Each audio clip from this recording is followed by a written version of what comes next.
5 മാർക്കിന് ഒരു കിടിലം ക്വസ്റ്റ്യൻ ആണ് ഇപ്പോൾ നിങ്ങൾ കണ്ടുകൊണ്ടിരിക്കുന്നത്. ചോദ്യത്തിൽ കൃത്യമായിട്ട് തന്നിട്ടുണ്ട് AC BC ABA ഇത് മൂന്നും ഈക്വൽ ആണ് എന്ന് കൃത്യമായിട്ട് തന്നിട്ടുണ്ട്. ഒന്നാമത്തെ ചോദ്യം AC യുടെ നീളം എത്ര?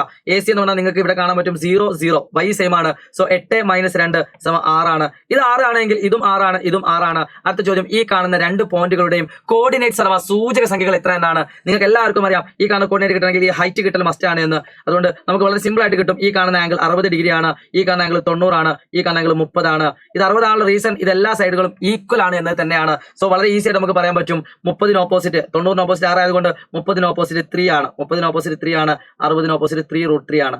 മക്കളെ ഈ കാണുന്ന പോയിന്റ് 2,0 ആയതുകൊണ്ട് തന്നെ പല കുട്ടികളും തെറ്റിക്കുന്ന ഒരു കാര്യമാണ്. ഈ കാണുന്ന പോയിന്റ് എന്ന് പറയുന്നത് 2 ഇതിനോട് 3 കൂട്ടിയാൽ 5 കിട്ടും. ഇത് 5,0 ആണ്, 5,0. സോ ഈ കാണുന്ന പോയിന്റിന്റെ കോർഡിനേറ്റ് എന്ന് പറയുന്നത് ഉത്തരം വരയ്ക്കുമ്പോൾ എക്സ് മാറൂല. y എന്ന് പറയുന്നത് 0 + 3√3 ദാറ്റ് ഈസ് 3√3 ആണ്. എങ്കിൽ താഴോട്ട് വരയ്ക്കുമ്പോഴും എക്സ് മാറൂല, അത് 5 ആണ്. y കോർഡിനേറ്റ് എത്ര നിങ്ങൾ കമന്റ് ചെയ്യുക. All the best, by.